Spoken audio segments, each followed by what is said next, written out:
नवा बाब अलहदगी यहूद। मैं मसीह में सच बोलता हूँ, झूठ नहीं बोलता, और मेरा ज़मीर भी रूहुल कुद्स की हदायत से गवाही देता है कि मुझे बड़ा गम है और मेरा दिल बराबर रंजीदा रहता है, क्योंकि मुझे यहाँ तक मंजूर होता कि अपने भाइयों के बदले जो जिस्म की निस्बत से मेरे क़राबती हैं, मैं खुद मसीह से महरूम हो जाता।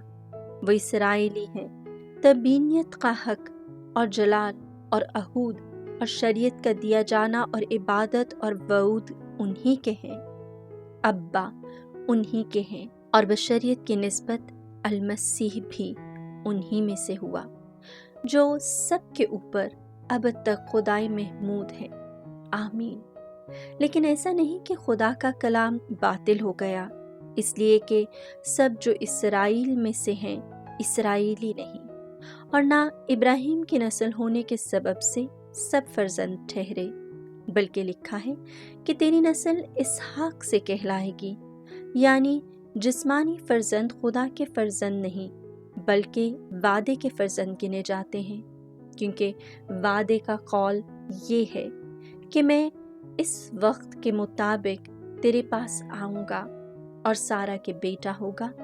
और सिर्फ यही नहीं, बल्कि रिफ्का भी एक ही मुजामहत से हमारे बाप इसहाक से हामला हुई, और जब हनूज लड़के पैदा ना हुए थे और ना उन्होंने नेकी या बदी की थी, ताकि इंतखाब में खुदा का इरादा कायम रहे, एमाल के सबब से नहीं बल्कि बुलाने वाले के इरादे के सबब से उससे कहा गया था कि बड़ा छोटे की खिदमत करेगा।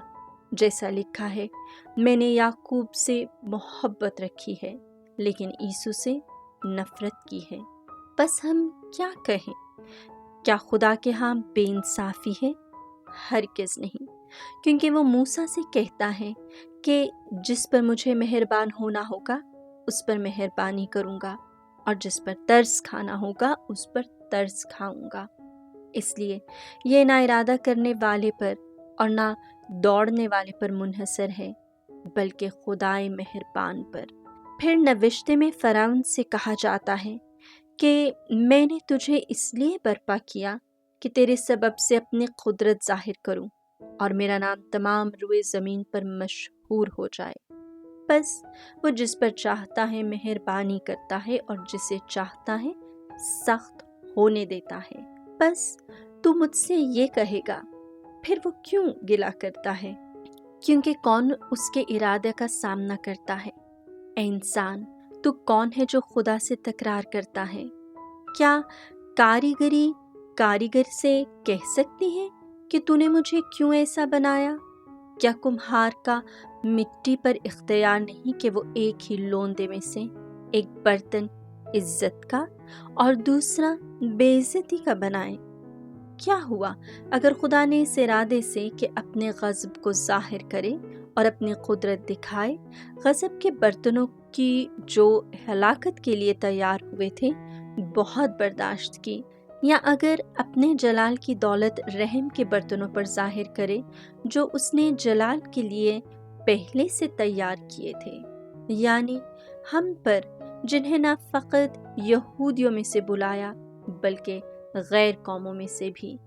चुनांचे होशाया की किताब में यूं लिखा है कि जो मेरी उम्मत नहीं उसे मैं अपनी उम्मत कहूँगा, और जो मरहूमा नहीं उसे मरहूमा कहूँगा। और जिस जगह उनसे कहा गया कि तुम मेरी उम्मत नहीं, वहीं वो जिंदा खुदा के फर्जंद कहलाएंगे। और इशाया इसराइल की बाबत यूं पुकार कर कहता है, अगरचे बनी इसराइल की तादाद समुंदर की रेत की सी हो तो भी फक्त बकिया बचेगा, क्योंकि खुदावंद ज़मीन पर अपने कौल को जल्दी से तमाम करेगा। चुनांचे इशाया ने पेशनगोई की है कि अगर रब्बुल अफ़्फ़ाज हमारी कुछ नस्ल बाकी न रखता तो हम सदूम की मिसल और अमूरा की मानंद हो जाते। यहूदी कसूरवार। बस अब हम क्या कहें? ये کہ غیر قوموں نے جو صداقت کے طالب نہ تھے صداقت حاصل کی، یعنی وہی صداقت جو ایمان سے ہے، مگر اسرائیل جو شریعت صداقت کا طالب تھا اس شریعت تک نہ پہنچا۔ کس لیے؟ اس لیے کہ ان کا ذریعہ ایمان نہیں بلکہ تعمیل تھا۔ انہوں نے ٹھیس کے پتھر سے ٹھیس کھائی۔ چنانچہ لکھا ہے کہ دیکھو میں صہیون میں ٹھیس لگنے کا پتھر اور ٹھوکر لگنے کی چٹان رکھتا ہوں، اور جو اس پر ایمان لائے گا وہ شرمندہ نہ ہوگا۔